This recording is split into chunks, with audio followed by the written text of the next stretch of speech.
Bonjour et bienvenue pour ce webinaire de la Fédération française de Scrabble, cette réunion de rentrée que nous vous avons annoncée la semaine dernière et la semaine précédente sur le site de la Fédération. Alors vous allez pouvoir, et déjà certains l'ont fait, nous poser des questions au 07 55 50 75 77, c'est très simple, des questions sous forme de SMS, les plus courtes possibles, mais mettez quand même votre nom, votre prénom et peut-être le département ou la ville d'où vous nous appelez. Alors, on n'aura peut-être pas la possibilité de prendre toutes les questions s'il y en a beaucoup, mais on s'engage à répondre, puisqu'on stockera ces questions, à toutes les questions qui nous auront été posées à l'occasion de ce webinaire.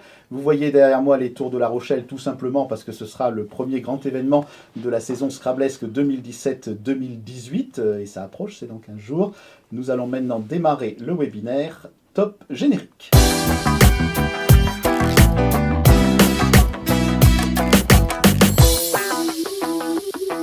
Bonjour à toutes et à tous. Je suis très heureuse de faire cette première expérience avec vous, d'être avec vous en direct, de pouvoir vous parler et en espérant que vous êtes nombreux à nous suivre. Alors effectivement, nous allons profiter de ce moment pour vous parler des temps forts de l'année et pour vous parler de ce qui est en cours dans cette année 2017-2018. Alors justement, donc Marie-Odile, pour toi, les temps forts, on disait La Rochelle, c'est là que ça va commencer. Donc il y a un calendrier qui est un calendrier assez classique, mais assez chargé aussi, sur lequel on a déjà pas mal de questions. On verra les questions s'incruster au fur et à mesure. Il y a aussi évidemment dans la vie de la fédération des événements importants qui vont se passer au cours de cette année.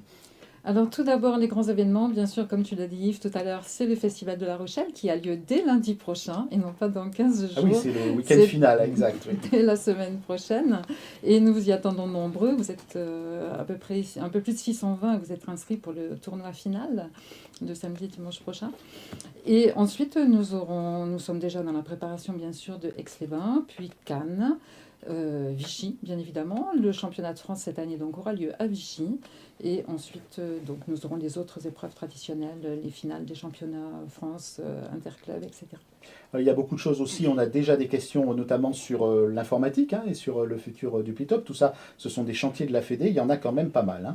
Oui, alors au niveau informatique, donc c'est vrai qu'on est un petit peu dans l'attente. Il y a des gens qui se sont proposés pour faire partie de tests, entre autres, et d'une nouvelle commission. Donc ils ne sont pas oubliés, bien sûr, tous ces gens. Il nous manque simplement un temps qui a été différé à cause des vacances. Tout le monde est indisponible pendant les 2 mois d'été. Et nous allons faire un état des lieux très précis la semaine prochaine avec Jean-Pierre Malfoy, ce qui nous permettra donc de redémarrer très rapidement. Voilà, il y avait une question d'ailleurs qui était arrivée et qu'on peut incruster concernant une sorte de consultation qu'on a faite sur justement l'informatique et du Plitop. Et on peut y répondre puisque la question est arrivée juste un petit peu avant 16h15. Et cette question qu'on va voir s'afficher dans quelques instants nous disait, mais quid de cette consultation? Parce qu'apparemment les gens sont impatients. Bien sûr, et ils ont raison, puisqu'en fait, cette question a été posée au mois de juin. Nous pensions aller beaucoup plus vite. Et comme je viens de le dire, Jean-Pierre Malfoy, qui était donc le président de la commission informatique, pour diverses raisons, dont principalement des raisons familiales également, n'est pas très disponible, comme tout un chacun d'entre nous, pendant les mois d'été. Et nous avons donc dû différer l'état des lieux que l'on veut faire de façon très précise avec lui. Donc de ce fait, nous avons un petit peu tardé à répondre. Je m'en excuse par avance, mais ça va arriver donc très bientôt. Un autre chantier, c'est l'avenir de Promolettre et donc cette dissolution qui a été actée par le conseil d'administration qui s'est tenu à Marseille au mois de juin. Voilà, alors ça, c'est une de nos préoccupations, bien sûr, pour cette rentrée. Les choses vont se mettre en place là aussi très très prochainement. Et la dissolution à proprement parler donc, va prendre quelques mois. Et bien évidemment, nous vous tiendrons au courant au fur et à mesure des différentes étapes de cette dissolution. Voilà, vous voyez, les questions arrivent au fil de l'eau. Une question de Patrick qui nous dit: aurons-nous un jour des versions sigles et du Plitop pour Mac? On y répondra tout à l'heure. Merci de nous poser vos questions. On va venir maintenant avec Johan Controu sur ce qui est important dans cette rentrée. Ce sont les documents que vous receviez régulièrement fin août. Et là, il y a une vraie nouveauté, Johan, puisque ce webinaire est fait aussi pour expliquer cette démarche. On a décidé que désormais ces documents seraient téléchargeables et ils le sont depuis la fin de la semaine sur le site de la Fédération. Ils sont donc effectivement téléchargeables, grande nouveauté, très interactifs. Ils sont activés toute l'année. Tous les documents sont activés toute l'année, sauf votre bon d'affiliation, qui, dès que vous serez affilié à la fédération, sera désactivé. Vous n'aurez plus accès au bon d'affiliation. Les bons d'affiliation et les cotisations sont à renvoyer avant le 8 octobre. Et ça, c'est très important pour tous les clubs. Et en ce qui concerne vos licenciés, indiquez-leur la date du 31 décembre, dernier carat pour se licencier. Sinon, à partir du 1er janvier 2018, ils disparaîtront du classement jusqu'à ce qu'on les réintègre, évidemment. Voilà, il y avait justement une question de Thierry Ham qui est arrivée et qu'on peut aussi mettre à l'écran sur le cas dans lequel donc, des gens participent à des tournois sans avoir renouvelé leur licence. Ça se passe comment dans ce cas-là? Donc à l'heure actuelle et depuis toujours, en fait, on garde tous les résultats sont sur le site et dès que ils ont réglé leur licence, ils vont être réintégrés et les points, ils vont les récupérer en fait. Mais tous les résultats sont tout le temps sur le site. Sur le calendrier, une question qui est arrivée, alors celle-là la semaine dernière, pas forcément aujourd'hui pour le webinaire, un petit décalage sur la semaine de simultané du mois de mars, ça sera résolu prochainement? D'ici 2 jours, je pense, maximum, en fait. C'est surtout Patrice qui doit faire ça, en fait. Donc Parce que c'est lui c'est Patrice Bula, notre MMS, qui met les dates en ce qui concerne les semaines de simultané. Donc, il faut juste lui dire et puis il va le régler. D'accord. Alors, autre question concernant donc ces fameux documents de rentrée. On va un peu parler dessous. Donc, Marie-Odile, les redevances, tu voulais en dire un mot? Tout à fait. Donc, Sylvie Guillemard, notre trésorière, n'est pas présente, mais bien évidemment m'a chargée de vous parler de ces réaffiliations. Alors, vous pouvez le constater, il n'y a pas d'augmentation de licence, on n'en a pas parlé, il n'y a pas d'augmentation non plus de la cotisation club. 40 € la licence, 46 € la cotisation club. Il y a simplement des précisions que vous n'aviez pas jusqu'à présent concernant quelques exonérations et quelques pratiques en ce qui concerne les championnats départementaux, les championnats régionaux et autres manifestations. Vous avez le détail donc sur ce document. Il est évident que l'on réfléchit à tout ce qui aujourd'hui ne paye pas de redevance. Sylvie, en bonne trésorière, l'a chiffré au 15 juin et ça se monte à 40 000 €. Donc bien évidemment, ça vaut la peine que l'on se penche sur cette question, ce qu'on ne manquera pas de faire, je lui fais confiance, dans les semaines qui vont venir. Voilà, donc vos questions au 07 55 50 75 77. N'hésitez pas, un simple SMS pour nous interroger sur les sujets que vous souhaitez. Alors tiens, voilà, avant de parler du Scrabble classique, on va répondre à la question qui était indiquée tout à l'heure. Est-ce qu'on aura une version dans le Duplitop 8 sur Mac? Parce qu'il y a pas mal de gens qui sont intéressés pour pouvoir faire du Scrabble sur des Apple aussi. Et oui, il y en a de plus en plus qui ont des Mac, et effectivement, la nouvelle version peut être utilisable sur des Mac.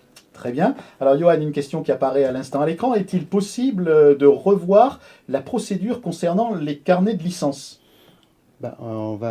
Actuellement, c'est quoi déjà les carnets de licence? C'est plus un carnet de licence. Il n'y a plus de carnet de licence. C'est juste un document que Séverine a préparé et qu'il faut renvoyer avec le nom, le prénom et toutes les informations qu'on a besoin pour traiter les licences. Donc, si c'est par rapport à ce document-là, il faut effectivement exposer à Séverine les problèmes que peuvent avoir les gens par rapport à ça et on verra avec elle si on peut arranger au mieux ce problème. Des questions qui sont arrivées aussi en marge du webinaire et qu'on peut prendre sur l'aspect dissolution de Promolette dont tu parlais. Il y a un point qui intéresse beaucoup les gens, c'est l'avenir de Scrabblorama. Qu'est-ce que tu peux en dire, Marie-Odile? Alors Scrabblorama donc, devrait continuer sa route. C'est quand même notre organe de communication, entre autres. Nous avons aussi la newsletter, nous avons d'autres supports de communication, mais Scrabblorama, on y tient, on a envie de le garder. On espère en tout cas que l'équipe sera prête à continuer. Il faut quand même rappeler que ce sont tous des bénévoles qui rédigent et qui le font fort bien, tous les articles et tous les jeux qui sont à l'intérieur de cette revue. Et on va faire le maximum pour qu'elle perdure à la fois en papier et on va peut-être aussi réfléchir à savoir comment on peut faire une version peut-être un petit peu plus actuelle, un petit peu plus moderne pour les gens qui souhaitent lire sur leur tablette. C'est un point important de ce webinaire. Vous l'avez voulu notamment tous les deux, à la fois Marie-Odile et Johan, parce que c'est une concertation avec les salariés de la fédération, parce que c'est à la fois être dans l'air du temps sur le digital et sur ce que nous voulons apporter à la modification, à la modernisation de la fédération, et c'est aussi des enjeux, disons-le tout simplement, écologiques. C'est moins de papier, c'est pas une mauvaise chose. C'est sûr, moins c'est écologique. Il y a, je sais pas combien de 15 000, 20 000 feuilles qui devaient sortir pour l'impression, plus le photocopieur, plus le temps qu'on y passe. C'est un temps qui est assez impressionnant. Et puis surtout, c'est interactif, vous pouvez les télécharger ce que vous voulez, quand vous voulez, Si vous n'avez pas besoin d'une feuille, vous ne l'imprimez pas. Et puis, encore plus écolo. Voilà, alors c'est exactement la question qui vient d'arriver. Tu vois, Johan, elle est pour toi. Peut-on renvoyer les fichiers par mail en lieu et place du courrier? Les fichiers, on peut les renvoyer par mail, sauf que pour le chèque d'affiliation, ça va être un petit peu plus compliqué, parce que pour l'instant, on n'a pas de paiement par informatique, donc il faudra quand même envoyer le chèque. Mais ça n'empêche pas qu'on peut envoyer les fichiers par mail. Est-ce qu'on peut imaginer qu'à un moment, on sera peut-être, comme pour les inscriptions au tournoi, dans la possibilité de payer de façon donc informatique sans avoir à faire un chèque ces cotisations? Je l'espère, en tout cas, puisque le premier téléchargement des documents, c'est très bien. Mais effectivement, si on pouvait payer par voie électronique, ce serait encore mieux. Étant donné qu'on fait les inscriptions par ce mode, pourquoi pas l'année prochaine?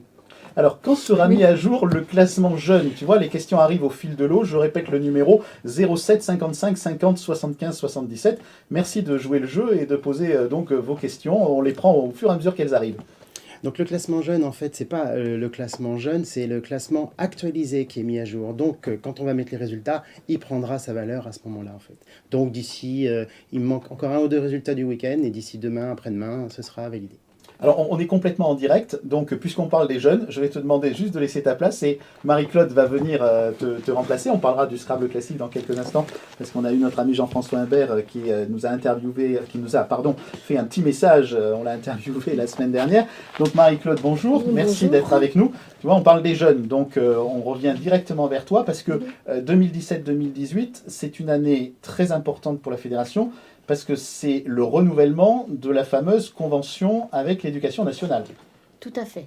Cette convention avec l'Éducation nationale, elle a été signée pour la première fois en 2012, renouvelée en 2015, et comme elle est signée pour 3 ans, elle arrive donc à échéance en 2018. Donc ça va être une année importante, puisqu'il va falloir qu'on fasse un dossier pour demander le renouvellement de cette convention, sachant qu'on est quand même un petit peu confiant, puisque notre actuel ministre de l'Éducation nationale, Jean-Michel Blanquer, est le signataire de la première version de la Convention. Donc, voilà. Pour les gens qui ne savent pas trop ce que c'est, la Convention avec l'Éducation nationale, en 2 mots, ça incite à quoi? Ça prévoit quoi? Ça permet quoi? Alors, ça incite à développer le Scrabble dans les établissements scolaires, à créer des clubs scolaires, à faire des concours dans les écoles, dans les collèges, ce qu'on fait. Et normalement, le ministère de l'Éducation nationale doit nous aider au niveau communication. Il doit relayer les informations qu'on transmet auprès des établissements et nous faciliter l'entrée dans les établissements scolaires, notamment. Donc on attend vos questions notamment sur les jeunes parce que c'est important, c'est vraiment un des points de notre mandat de vouloir développer donc ce Scrabble vis-à-vis des plus jeunes. 07 55 50 75 77. Comment, quand on a un club, quand on est président de club, ouvrir une section jeune ou un club jeune, comment on fait? Alors ça c'est très très simple, dans votre dossier téléchargeable, vous trouverez une fiche d'affiliation section jeune. Qu'on va voir s'afficher derrière toi, voilà. Voilà. Donc il suffit de la remplir et de la renvoyer en même temps que l'affiliation à votre club. C'est totalement gratuit, il n'y a pas d'affiliation supplémentaire à régler. Alors l'intérêt d'ouvrir une section jeune, ça va être d'être référencé dans les pages jeunes du site de la Fédé. Donc ça affiche votre volonté d'accueillir des jeunes et ça vous permettra aussi d'avoir des réductions sur le matériel scolaire que vous devrez acheter pour vos jeunes. Le concours, c'est un des temps forts de l'année. Est-ce que tu peux nous fixer sur le calendrier 2017-2018 concernant les jeunes? Alors le concours ce qu'on appelle le concours de Scrabble scolaire. Alors une des nouveautés cette année, c'est qu'on ne va plus l'ouvrir aux élèves les plus âgés. On a supprimé la catégorie 4e, 3e qui était très peu représentée. Donc ça va s'étaler des enfants du CE2 jusqu'à la 5e en fait. Il s'étale sur toute l'année ce concours. Il commence fin septembre, on va dire. Nous, on envoie le concours dans les établissements fin septembre. Il y a différentes phases. Et ça se termine en apothéose à Paris par par une grande finale qui accueille les 100 meilleurs jeunes de toute la France. Et ça se passera le 18 mai. Très bien, donc ce concours rythme toute l'année. Mais il y a aussi bien d'autres dates, dont notamment le championnat de France. Alors, ce que je voudrais dire juste sur le concours, c'est que les clubs ont un rôle important à jouer parce qu'ils peuvent accueillir une finale locale. Si votre délégué scolaire vous interpelle à ce sujet-là, en vous demandant d'accueillir une finale locale, eh bien portez-vous volontaire. C'est vraiment pas une grosse organisation et c'est vraiment des moments très sympathiques. Voilà, donc vos questions sur tout cela au 07 55 50 75 77. Mhm. Des SMS très simples, comme on l'a eu tout à l'heure sur l'informatique ou sur certains documents. Un point donc aussi sur le reste du calendrier, et notamment donc ce championnat de France scolaire qui est toujours très attendu et qui se déroule pendant les vacances de Oui, Pâques. alors il y a le championnat. Alors déjà, le calendrier va quand même commencer par le séjour des jeunes à Aix-les-Bains, hein, D'accord. un séjour très attendu qui Voilà, on va rassemble quitter une La Rochelle pour cinquantaine. voir quelques images d'Aix-les-Bains. Voilà. Sachant que ce séjour, il y a 2 séjours en fait, hein, à Aix-les-Bains. Il y en a un pour les jeunes de moins de 18 ans, avec une cinquantaine de jeunes qui sont encadrés donc, par des animateurs de la fédération, et un séjour des espoirs, hein, où ils sont plus autonomes là, parce que les espoirs ce sont les 18-25 ans, et donc ils se débrouillent. Voilà, alors ça c'est un grand moment C'est pour un grand nous moment, tous, oui. oui, où on voit ces jeunes qui Mhm. participent, qui arbitrent des parties, en Voilà. contrepartie de leur présence à Aix-les-Bains, Voilà, dont on voit tout le à fait, casino ils maintenant payent. derrière nous. Ils payent une inscription très modique en échange, mais en échange, ils participent à l'organisation du festival. Ramassage, arbitrage selon leurs compétences. Et donc le championnat de France jeune dont on parlait, Et le championnat de ça France sera en région jeune, parisienne. ce sera en région parisienne. Le lieu précis n'est pas encore défini, on a plusieurs pistes. Et ça se passera vers la mi-avril, hein, sur le week-end commun aux 3 zones de vacances scolaires. Très bien. Un point aussi sur un sujet important, les Scrablivores, ça devient quoi? Tu fais évoluer Alors les cette formule? Scrablivores, ça n'a pas évolué depuis la création, la participation est toujours aussi faible, donc on a décidé d'abandonner la formule actuelle et on est en train de réfléchir sur quelque chose d'un petit peu plus moderne. Alors l'idée, on va la développer, hein, mais on travaille avec la commission Espoir sur ce sujet, mais ce serait de faire un concours en ligne qui s'adresserait aux 18-25 ans avec une finale à Paris, un petit peu comme on fait pour le concours. Voilà, et puisqu'on parle Voilà. de concours en ligne, on va parler aussi d'un dossier dont tu t'occupes, qui est celui de ce qu'on appelle les clubs virtuels. Alors c'est peut-être pas toujours très, très compris, c'est l'idée qu'il va falloir aussi faire évoluer notre façon de jouer. Tout à fait, parce que si on regarde le nombre de gens qui jouent en ligne sur divers sites où on peut jouer au Scrabble, c'est énorme. Et donc si on pouvait rapatrier un petit peu de ces joueurs vers notre fédération, pourquoi s'en priver?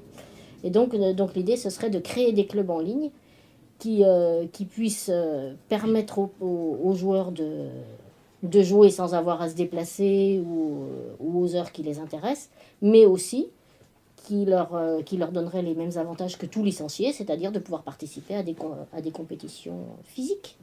Alors justement, les compétitions physiques, il y a une question qui est arrivée et qu'on va peut-être me remettre à l'écran parce que je l'ai vu passer fugitivement sur les semaines de simultané. Il y a beaucoup de questions sur ces semaines de simultané et notamment donc, si j'ai bien vu la question, sur l'instauration d'une partie le samedi.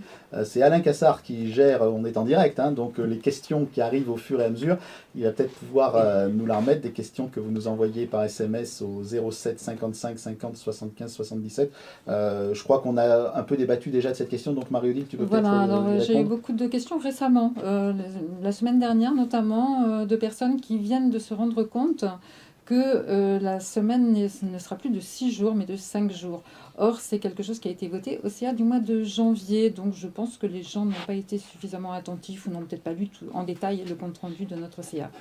Donc, ça a été une question qui a été souvent posée, donc c'est pourquoi elle était à l'ordre du jour de ce CA de janvier.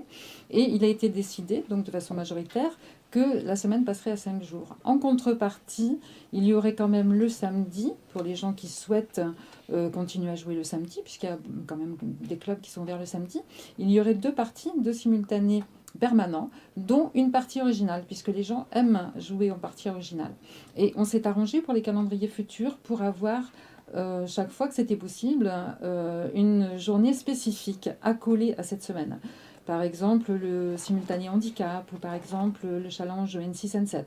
Voilà, on s'est arrangé pour mettre des manifestations qui ont lieu le samedi à la suite de ces semaines de simultané. Alors une question qui arrive à l'instant, pourrait-il y avoir des parties de simultané permanent plus faciles le samedi afin que les poussins qui passent Benjamin puissent jouer? Alors j'ai eu aussi des questions la semaine dernière, donc en dehors du webinaire, par rapport aux difficultés des parties. C'est vrai que c'est pas toujours facile de gérer ça. On va reprendre aussi des parties à vocabulaire courant, parce que là ça manque un petit peu. Ça permettra effectivement avec un vocabulaire simple, même si les places ne sont pas toujours faciles à trouver, mais en tout cas avec un vocabulaire peut-être plus accessible à nos jeunes gens, d'avoir des parties plus simples. Il faut qu'on gère bien toute cette partie-là, notamment avec Sanson, notre attaché de communication. Voilà, qui est avec nous, hein, parce que ce webinaire, c'est une affaire de famille et une affaire commune. Donc vous ne voyez pas à l'écran Alain et Sanson, mais ils sont avec nous. Des questions, donc aussi, on va y revenir sur le nouveau championnat de France. Je voudrais juste, parce que quand même, quand on parle des jeunes, c'est la force montante, hein, de la Fédé. On a une photo assez sympa d'Antoine qui joue avec Laurent Frodon. Vous savez qu'Antoine, c'est un peu notre vedette, hein. C'est même maintenant une vedette de la télévision, puisqu'il y a eu un reportage à l'occasion, enfin un reportage, une émission de télévision réalisée par le Petit Journal, c'est ça? C'était le Petit Journal. À l'occasion des championnats de France à La Rochelle, et vous allez voir donc à l'écran Antoine avec Laurent Frodon qui est très, très attentif justement à l'évolution de tous ces jeunes pour le développement de notre jeu, et c'est important. Voilà cette photo. Je vais m'enlever parce que c'est moi qui suis devant Antoine. Voilà.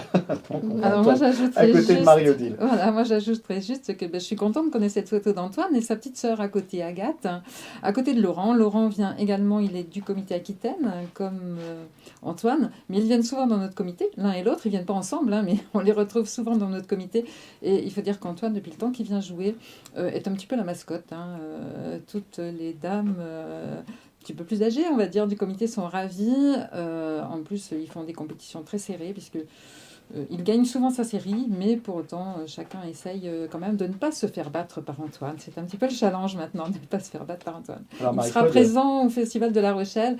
Normalement, il est inscrit lundi, donc il devrait pourtant aller à l'école. Je ne sais pas s'il sera là ou pas. Et il sera là, bien sûr, pendant le week-end. Bon, donc Marie-Claude, pour toi, ça, des gens comme Antoine, c'est extraordinaire, des garçons et des filles comme ça. Extraordinaire. Mais Il faut en trouver d'autres. voilà. Oh. Bon, mais pas forcément. Il faut trouver d'autres jeunes. Ah oui, ça Pas, c'est certain. pas forcément au niveau d'Antoine.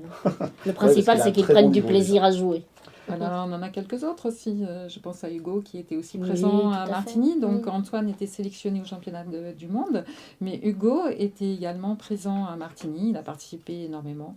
Mhm. Et il est aussi, comme Antoine, un des jeunes Ah ouais. voilà, très forts. Et on a vu ces Cette gamins jouer en nouvelle paire, c'était génération. extraordinaire, hein. Ils ont fait des Ils ont parties, joué tous les deux. ils ont fait des Mhm. parties formidables. Alors, on va évoquer maintenant un autre sujet. Il y a une question que j'ai vue passer, mais Alain me la remettra à l'écran tout à l'heure. On n'y a pas répondu, on le fera dans quelques instants. On voulait quand même évoquer le Scrabble classique dans ce webinaire de rentrée parce que c'est une discipline, si l'on peut dire, qui nous a donné un champion du monde il y a une quinzaine de jours. Hein, voilà. Donc Jean-François Humbert, qui est le président de la direction nationale du Scrabble classique, est avec nous. Il a enregistré un petit message la semaine dernière. Donc la première question que je voudrais te poser, Jean-François, comme on l'a fait, est-ce que tu peux nous présenter les différentes grandes étapes de l'année 2017 en ce qui concerne le Scrabble classique, Jean-François? Bonjour, quelques mots sur le Scrabble classique, et commençons par le calendrier fédéral. La saison débutera lors du Festival de La Rochelle, où pour la première fois, un tournoi homologué classique en 5 rondes sera organisé vendredi soir. Il reste encore quelques places. Par la suite, nous nous retrouverons lors des festivals d'Aix-les-Bains, Cannes et Vichy pour les tournois habituels. J'attire votre attention sur la Coupe du Parc à Vichy, qui est un tournoi réservé aux séries B et C classiques et aux joueurs n'ayant pas de classement classique. C'est l'occasion rêvée pour redécouvrir ou découvrir le Scrabble classique en compétition. L'Open de France se disputera les 18 et 19 novembre à Gujan-Mestras dans le comité Aquitaine, l'un des comités de la façade atlantique qui actuellement est en train de s'ouvrir au Scrabble classique et nous nous en réjouissons.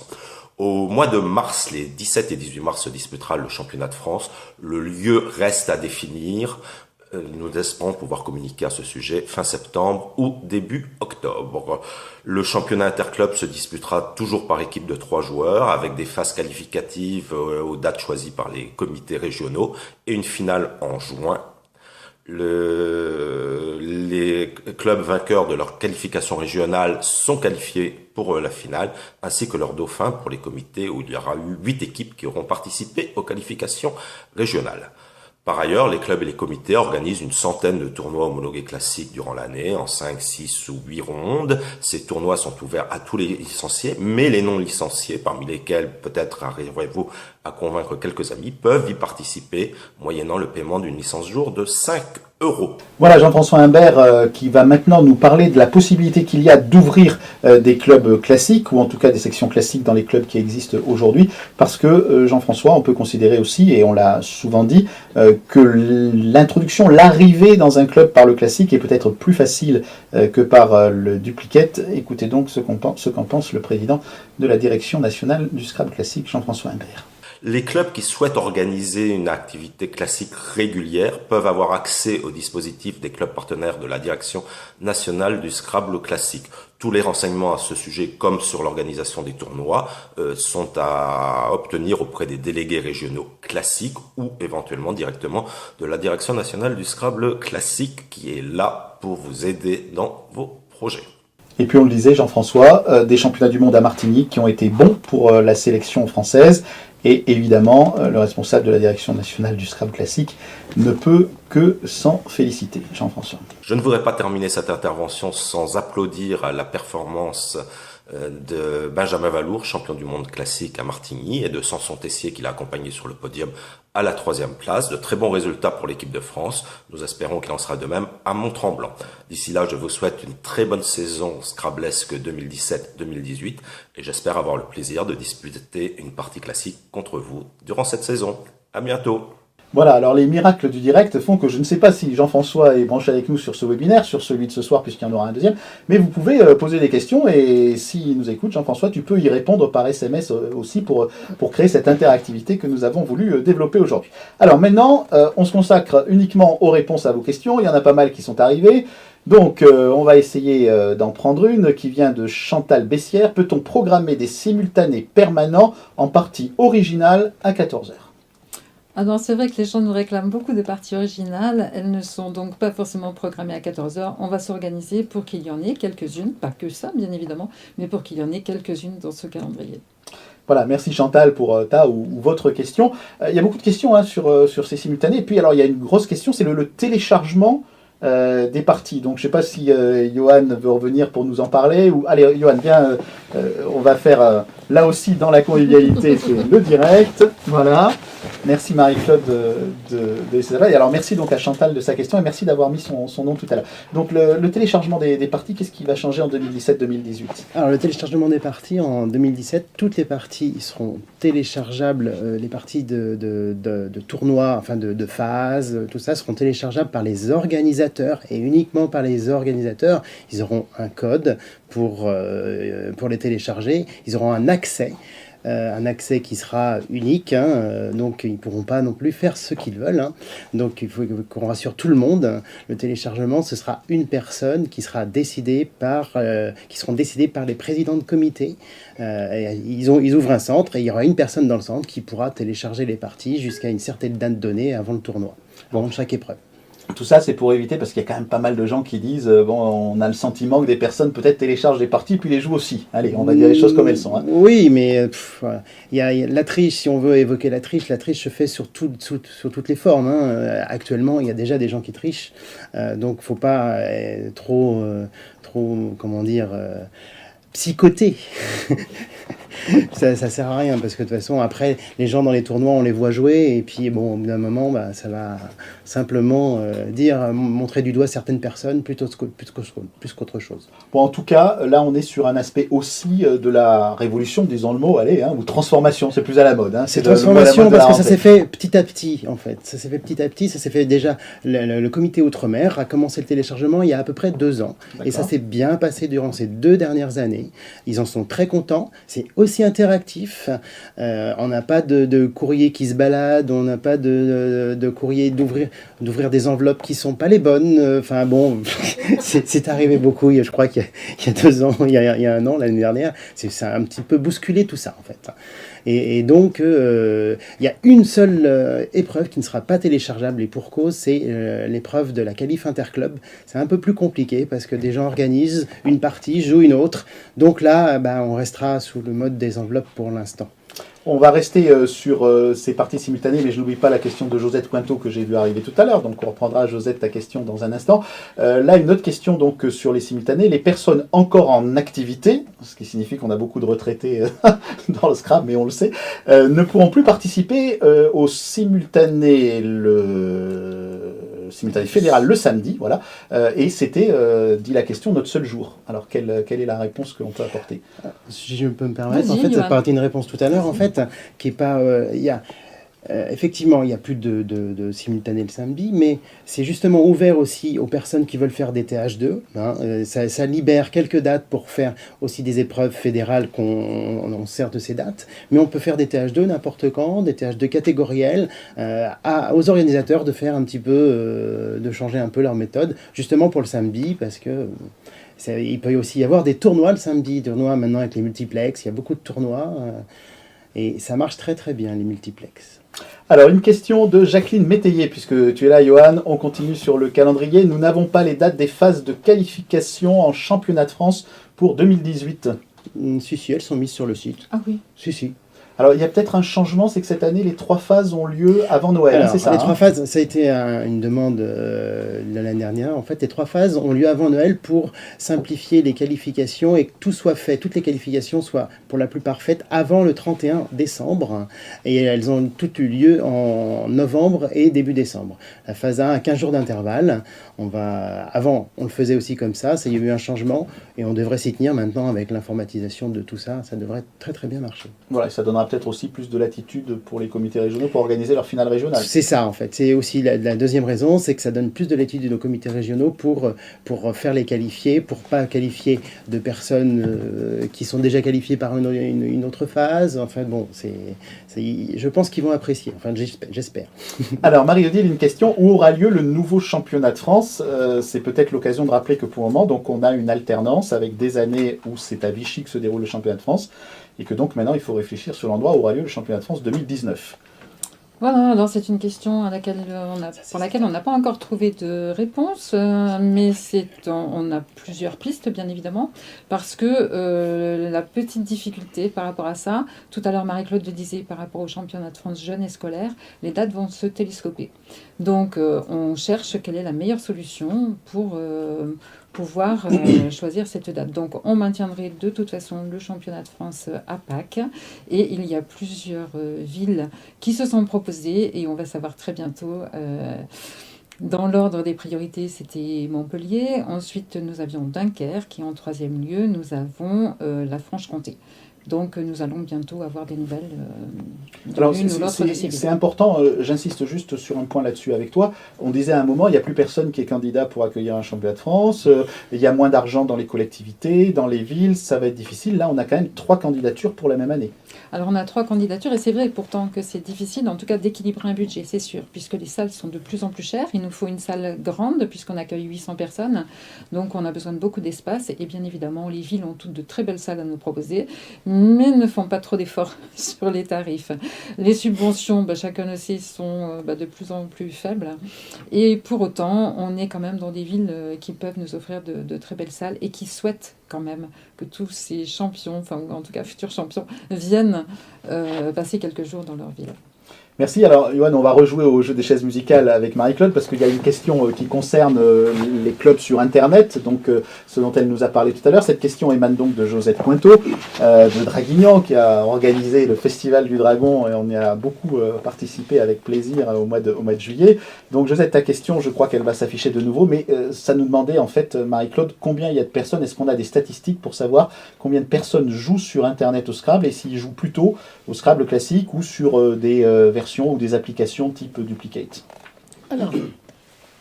Alors sur la façon de jouer, ils jouent très très majoritairement en classique. D'accord. C'est de l'ordre de 95% en classique contre à peu près. On a fait un questionnaire auprès de gens qui jouent en ligne, et c'est vraiment la tendance qui ressort. Le nombre, j'avoue que je ne l'ai pas, mais c'est des milliers et des milliers. Alors, on a fait un recensement. On a eu une réunion à Vichy avec Isabelle Pierry sur ce sujet-là. Oui, il y a un oui. recensement qui a été fait des sites qui permettent de jouer, Oui, tout à afin fait. qu'on puisse nous partir sur une réflexion étayée par Tout à des événements concrets, des éléments concrets. Mm. Oui, Donc tout ça à donne fait. aujourd'hui quand même un nombre assez important de joueurs et de sites différents. Ah oui, oui, et nous, donc, du coup, on est en train d'essayer de faire un cahier des charges sur ce que serait le club en ligne idéal pour essayer d'accueillir des personnes vers notre fédé. Voilà, tout ça Alors, prend sachant évidemment qu'il y a du une temps. expérience qui est en train de se mener dans le Var-Esterel, le club de Vidauban, va essayer d'ouvrir son propre club en ligne, et donc on attend avec impatience le retour sur expérience. Voilà, et on dit bonjour à Thierry Hou Voilà. à cette occasion. Hein, Ouais. voilà. Des questions qui nous sont posées aussi sur l'avenir après Promolet, et notamment sur la papeterie. Il y avait une question, comment on fait pour les commandes de papeterie, Marie? Alors évidemment, cette question concerne directement tous les clubs et tous les comités, puisqu'on a tous besoin de papeterie pour organiser les tournois et simplement pour jouer dans les clubs. Donc nous allons reprendre la convention qui existait entre l'imprimerie et Promolettre. Donc dans quelques jours, une semaine ou deux, je serai en mesure de donner le tarif des différents documents dont on a besoin. Et chaque comité pourra passer commande au nom de tous ces clubs, c'est-à-dire qu'il faudra une personne par comité qui sera l'interlocuteur de l'imprimerie pour pouvoir passer commande. L'imprimerie ensuite pourra envoyer dans tous les clubs les commandes passées avec les factures. C'est-à-dire qu'il pourra envoyer autant de colis qu'il faudra, mais il ne souhaite n'avoir que 24 ou 25 interlocuteurs et non pas 700 si on mettait un par club. Donc ça va peut-être être un petit peu difficile pour cette année, le temps que tout se mette en place, mais je suis très confiante et je suis sûre que tout se passera très bien. Alors vos questions donc au 07 55 50 75 77. On a encore quelques temps pour ce premier webinaire. Je regarde Alain qui sélectionne pas les questions, il les fait arriver au bon moment. Hein, voilà, puisqu'on s'est engagé de toute façon à répondre à toutes les questions qui nous seront communiquées à l'occasion de ce webinaire. Il y a un temps fort du calendrier dont on n'a pas trop parlé, mais on va essayer de travailler avec nos amis de la Fédération internationale sur la communication. C'est les interclubs européens qui ont lieu à la fin de ce mois-ci à Marseille le 30 septembre et le 1er octobre. Voilà, à Marseille, dans ta ville. Et donc, effectivement, on va aussi profiter de tes compétences et de celles de tes connaissances pour pouvoir faire quelque chose d'un petit peu plus médiatique que ce qu'on a l'habitude de faire. Je suis sûre, comme là, que ce sera aussi une réussite. Bien sûr, ce sera une grande première, encore une fois. Mais il faut bien se lancer dans ce type de communication. Et on en saura plus forcément dans les semaines qui viennent, puisque c'est, comme tu l'as rappelé, très bientôt, cette manifestation. Alors, sur la communication, un mot, mais c'est pas nouveau, hein, parce qu'on le voit apparaître dans le paysage depuis quelques années maintenant. Comment on va gérer Nigel Richards, l'homme qui est champion de Scrabble sans parler français? C'est pas évident au niveau de la communication de la fédération. Non, c'est difficile parce qu'on ne parle pas spécialement bien anglais et puis c'est pas quelqu'un qui parle non plus beaucoup. Hervé Bobo, qui a joué les pairs avec lui, on va dire, est son interlocuteur privilégié. Pour autant, ils n'ont pas énormément d'échanges à ce que j'ai pu observer pendant ces championnats du monde. En même temps, ça reste très agréable. C'est quelqu'un qui reste très souriant, on va dire, Nigel, même s'il ne parle pas beaucoup. Alors, il se trouve qu'il est dans notre liste d'invités pour la saison 2017-2018 et je prévois bien sûr de lui envoyer un mail, j'ai son adresse mail, pour lui expliquer qu'il est notre invité lors d'un festival quand il le souhaitera. Donc j'espère qu'il répondra à cette invitation et qu'on aura le plaisir de le voir à Vichy, par exemple, ou voir à Aix-les-Bains, je ne sais pas, en fonction de son programme. Voilà, je ne sais pas si ça fait plaisir à Samson, hein, bon, il est là, il est dans la salle, mais bon, c'est Non, comme mais ça. il ne sera pas Alors, remplacé, Samson. c'est l'occasion de saluer Hervé, qui est un de nos champions du monde de Martigny, Voilà, puisqu'il a été puisqu'il donc a champion gagné. du monde en paire avec Nigel Richards, au même titre que Benjamin Valour en Scrabble classique, comme on le disait tout à l'heure. Alors, Josette Cointeau revient avec une question que vous voyez s'afficher, qui n'a plus rien à voir avec Internet, mais peut-être avec le calendrier de décembre, dont parlait Johan tout à l'heure, avec les 3 phases qualificatives qui vont arriver vite. Josette nous dit, attention, il est difficile d'avoir des salles au mois de décembre, car il y a beaucoup de manifestations. Est-ce que vous avez pensé à ça? Entre autres, des arbres de Noël, bien sûr. On a eu cette question se pose aussi pour le 11 novembre, hein, donc, où on a la phase 1, je crois de mémoire, hein, cette année, le 11 novembre. Et j'avais fait une enquête bien avant pour savoir si on maintenait cette date ou pas. En fait, les présidents de comité m'ont répondu en disant si ça pose problème dans un club, on trouvera une place ailleurs, on s'organisera entre les différents clubs. Donc je pense que là, ce sera la même chose. C'est pas forcément les dimanches que les salles sont prises, pour les arbres de Noël en tout cas. Donc je pense que ça devrait s'organiser entre différents clubs. Mais il faut effectivement que dans chaque comité, chacun prenne bien la mesure de ce qu'il est possible de faire ou pas en fonction des disponibilités de salles. Alors, une question d'Hugo. Est-ce que la phase, alors il manque peut-être un numéro, c'est peut-être la phase 1, est ouverte au S4 quand même, ou sont-elles réservées au S5, S6 et S7? Johan, c'est réservé au 5, 6, 7. Voilà, donc voilà, Si c'est voilà la phase réponse. 1, bien sûr. Si c'est bien de la phase 1 que tu parles, ou que vous parlez, Hugo, elle est réservée donc au 5e, 6e et 7e série. Voilà, vous voyez, on a des questions qui arrivent au fil de l'eau. C'est le seul principe du webinaire. Ces questions arrivent, on y répond en direct. 07 55 50 75 77. On a quelques statistiques pour vous dire que vous êtes plus de 150 à participer à ce premier webinaire déjà. Enfin, vous étiez au début du webinaire plus de 150. Donc, c'est déjà un chiffre qui est important pour un milieu d'après-midi. Donc, on va peut-être évoquer un peu les championnats du monde, tout simplement pour rappeler que le Scrabble, c'est une activité quand même aussi internationale. Donc, on a une petite image du Québec qu'on va vous montrer parce que c'est Mont-Tremblant. Et puis après, on arrive vite sur la candidature de la France et sur Biarritz pour 2019. Alors moi, je vais déjà redire ce que j'ai déjà écrit et que Samson a relayé, bien évidemment. J'ai été vraiment très très fière d'être à Martigny, puisque en dehors de Nigel, il y avait aussi les Français. Ils ont été particulièrement présents. Et donc, comme on a eu l'occasion de le dire, donc Benjamin Valour a remporté le classique. Et nous avons Samson quand même qui est, entre autres, médaille de bronze pour le classique. Mais il n'y a pas que ça. Samson s'est qualifié en espoir au moins 2 reprises, hein, Samson. Et il a au moins 4 ou 5 médailles, hein, j'ai plus en tête, mais il a 4 médailles, donc il est reparti avec 4 médailles de ces championnats. Il n'est pas le seul, ils sont nombreux, la liste est longue, et on peut la retrouver sur le site. Donc j'étais vraiment très très fière d'être à Martigny, et je les ai bien encouragés, il faut dire. Hein. J'ai été très présente avec eux, et je les ai vraiment beaucoup soutenus, mais c'était un réel plaisir. Donc j'espère... On va proposer à Marie-Claude, on lui demande de faire beaucoup de mouvements, mais de justement laisser la place à Samson. Voilà, allez Samson, viens nous rejoindre quand même, parce qu'il y a peut-être des gens qui sont derrière leur écran qui te connaissent pas. Voilà, donc Samson Tessier, qui est le délégué de communication de la fédération, qui est donc 3e au championnat du monde de classique. Et Samson, on parlait tout à l'heure d'Internet. Toi, tu as commencé le Scrabble par Internet, en fait, en quelque sorte. Hein, oui, c'est ça, ça va faire 8 ans. Et au départ, c'est mon grand frère qui s'est inscrit sur Internet par hasard, par curiosité, en fait, pour voir à quoi ça ressemblait. Et donc il m'a montré ça, je me suis dit que c'était intéressant. Je connaissais le Scrabble un peu comme tout le monde, hein, en famille, et puis bon, il n'y a pas grand-chose qui laissait présager quoi que ce soit par la suite. Et on a beaucoup joué pendant 1 an, en classique, après on a découvert le duplicate. Et ensuite, 1 an plus tard, je me suis dit, mais si ça se trouve, il y a des compétitions, il y a bien des compétitions d'échecs, pourquoi pas des compétitions officielles de Scrabble. Et j'ai regardé sur le site fédéral, voilà, simultané mondial de Blitz en décembre 2009, donc.